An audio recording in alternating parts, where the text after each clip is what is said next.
Arkham International, Season 2, Call of the Cursed Sea, Chapter 4, San Francisco, by Josh Reynolds, narrated by Todd Menesses. Chinatown hummed, 3 blocks down California Street toward Broadway and the Bay, and it was like a city within a city. There were few signs of the fire that had nearly claimed the district almost 15 years prior, and the streets were filled with strangely decorated and arranged shops. One shop in particular had caught Archibald Hudson's eye.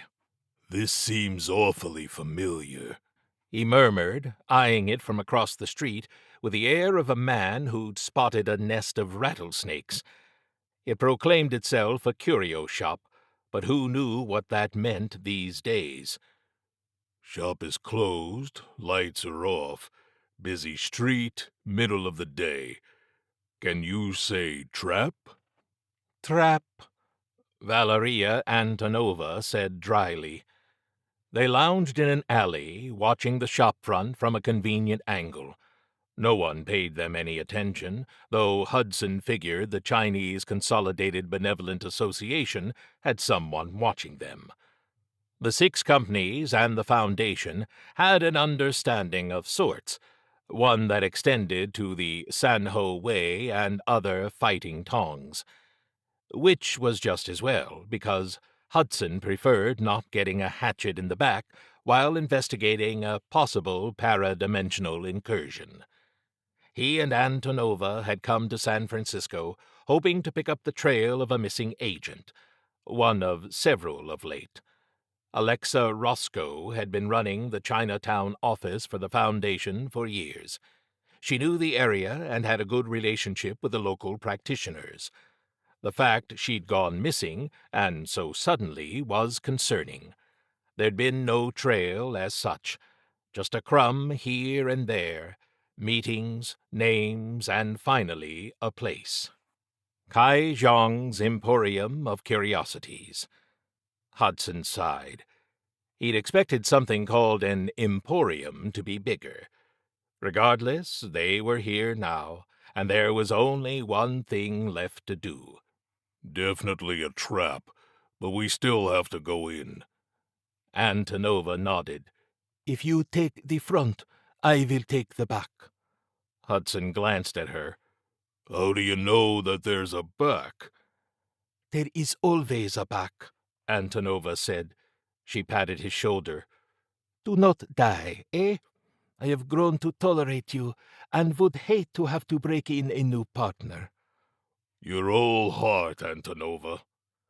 She laughed softly and started down the street.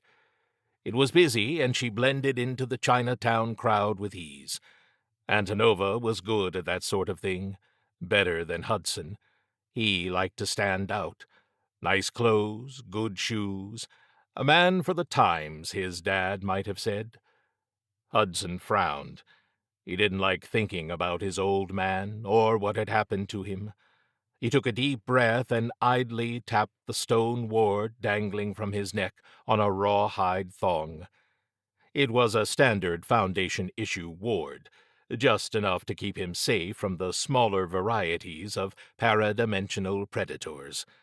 Between that and his sidearm, he figured he was prepared for most anything. Then Roscoe had probably been prepared as well.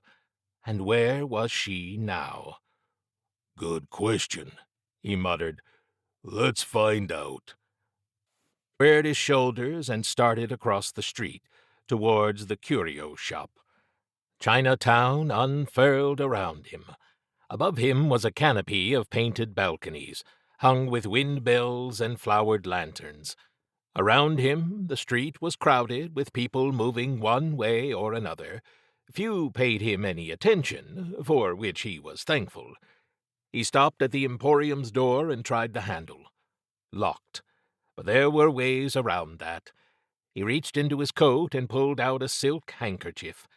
Inside the handkerchief was a desiccated human finger that had once belonged to a rather well-known housebreaker.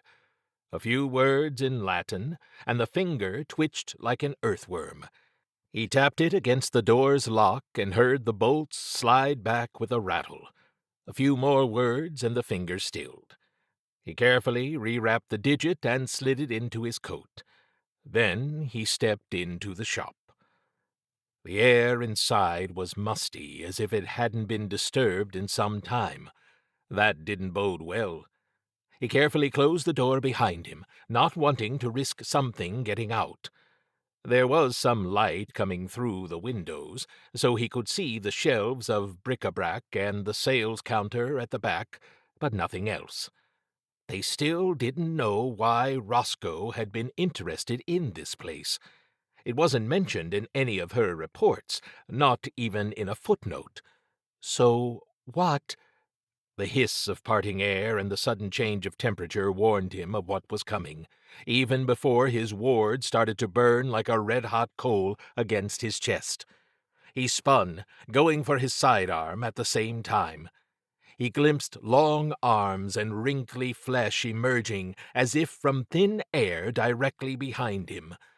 The thing had a head like a turnip, and an outsized mouth full of serrated teeth that opened far wider than it ought to have. Claws tore strips from his coat as he drew his pistol and fired. The thing reared back, flailing limply. It screeched, and all the glassware in the shop quivered in sympathy.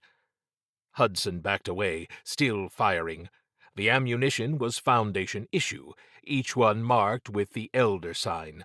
Not that it did much good, usually, but sometimes it was just what the doctor ordered. The thing wavered, vanished. Hudson cursed and reflexively checked his weapon. Only a few shots left. His ward was running hot, and he could feel his skin beginning to blister. The ward was doing something, but he didn't know what.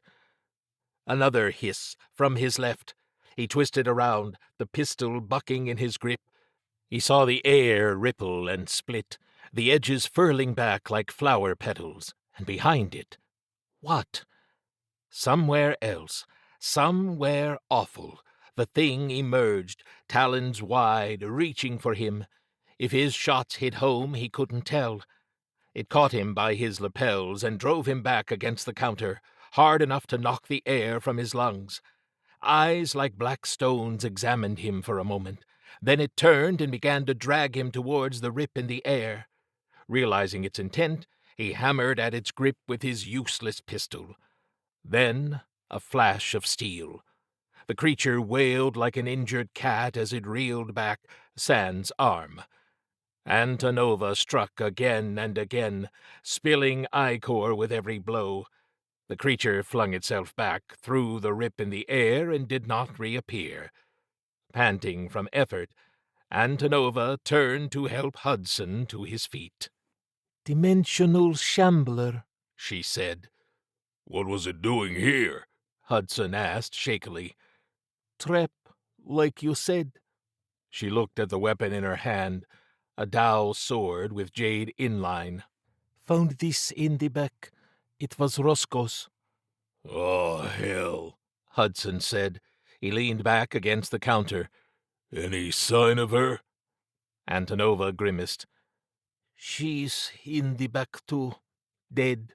For a few days at least, from the look of her. Or what's left of her." She eyed the ichor still coating the dowel blade. "It looks as if she was tortured. If the shambler had done it, we'd never have found the body." Hudson frowned. That might mean someone had wanted them to find Roscoe. But why? We'd better get Taylor on the horn. Something weird is definitely going on, and I have a feeling we're not going to like it when we find out what.